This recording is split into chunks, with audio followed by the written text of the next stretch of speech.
Hello everyone, welcome to a new episode of Matthew Sports Talk. Got a lot to talk about, but first of all, let me just start with what I just finished watching, which was Game 4 of the World Series. Oh my god, what a game. I mean, so crazy. Let me actually recap the World Series really quick because the World Series started after my last episode. So, Dodgers won Game 1 8-3. Rays came back and won Game 2 6-4, and then Dodgers won Game 3 6-2. And the Rays just won Game 4 8-7 to tie the series at 2 apiece. But man, I mean, you look at this scoreboard. Let me see if I can try to get you guys a good angle. But I mean, look at all those innings with runs in them.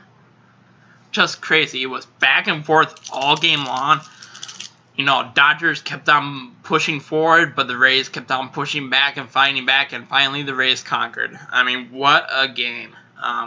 It's just amazing. I mean, I was just, it was just amazing to watch. But then we also had some other stuff go on today. Like the return of Big Ten football, which was big. So without further ado, let's talk about that. I'm just pulling up the scores here.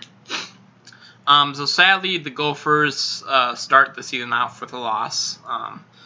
The final score was 49-24. Wolverines won. I watched most of the game. I turned it off later on when I figured out the Gophers weren't going to win. It was. The offense looked alright. They did have a few miscues, like Tanner Morgan fumbling the ball and the Michigan gained an easy recovery for a touchdown. The defense looks really bad, though. Had a freshman quarterback just run all over the place all over him. So, yeah. Much to improve on for the Gophers for their next game, but I mean, they have a pretty easy rest of the schedule. I mean, they are at Maryland next, which should be an easy win. Then at Illinois should be an easy win. At home against Iowa. I mean, Iowa's not as good as they were last season, so should be a win. At home against Purdue, win. At Wisconsin, that's the one tough game that they have left, and maybe at Nebraska. But I mean, most of their schedule is winnable, so a lot to look forward to. Other things that happened. Oh yeah, the Buckeyes. My backup team. I always have a backup team whenever the home team's doing poorly. They won big today over Nebraska, 52-17. Not really much noteworthy. Pretty much straightforward chalk. Number 1 Clemson winning over Syracuse 47-21. Number 20 Kansas whooping. Number 20 Kansas State whooping Kansas 55-14. Number 14 North Carolina over number 23 North Carolina State 48-21. Number 6 Oklahoma State over number 17 Iowa State 24-21. One big surprise was Indiana in overtime knocking off number 8 Penn State 36-35. And it was a decision of inches. The last Indiana decided to go for a 2-point conversion after they scored a touchdown in overtime, and the quarterback ended up running the ball in. But man, he just hit the pylon with inches to spare. So kudos for Indiana for winning that game. So,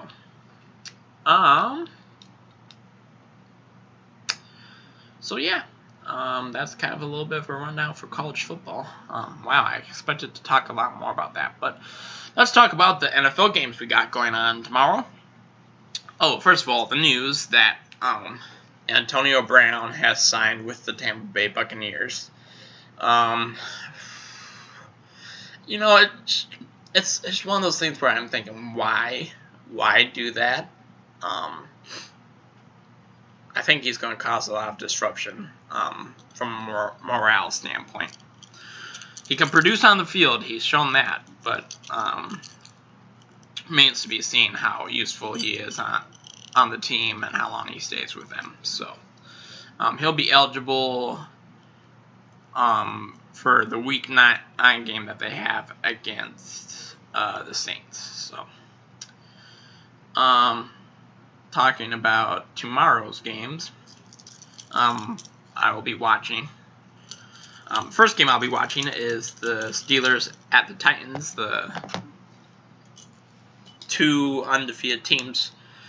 2 out of the 3 remaining undefeated teams will be battling against each other. So afterwards, there will be only 2 undefeated teams remaining. Well, and that all depends if the Seahawks can beat the Cardinals. So, oh yeah, that's right. I was going to review the Thursday night football game, the Eagles and the Giants, or aka the Shit Bowl. And the Eagles managed to scrape one out, score of 22-21. And I'm like, that's just whole symbolic of the whole NFC East. The Eagles, the team that should have won the game outright, scrapes on by. So, yeah. I don't know. Did I make my picks the last episode? I'm trying to remember when my last episode was. I think it was the 19th, which was on Monday. So, yeah, let me just make my picks really quick. Got the Lions at the Falcons. Big whoop-de-doo. I picked the Falcons. Browns at the Bengals. I'll pick the Browns. Steelers at Titans. I think it'll be the Steelers. Very, very close. If the Titans win, I'm not surprised. Panthers at the Saints. I'll pick the Saints. Bills at the Jets. Bills. Not even a question. Cowboys at the Washington football team. I'll pick the Cowboys. It'll be a close game, though.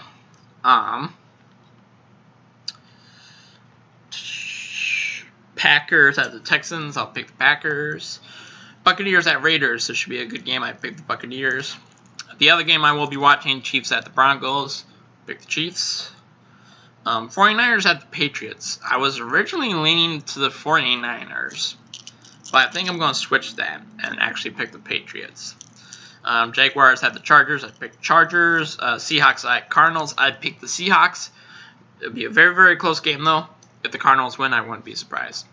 And the Monday night football game, Bears at the Rams. I picked the Rams. It will be a close game, low scoring, but I think the Rams will pull that one off. So that's my Week 7 predictions.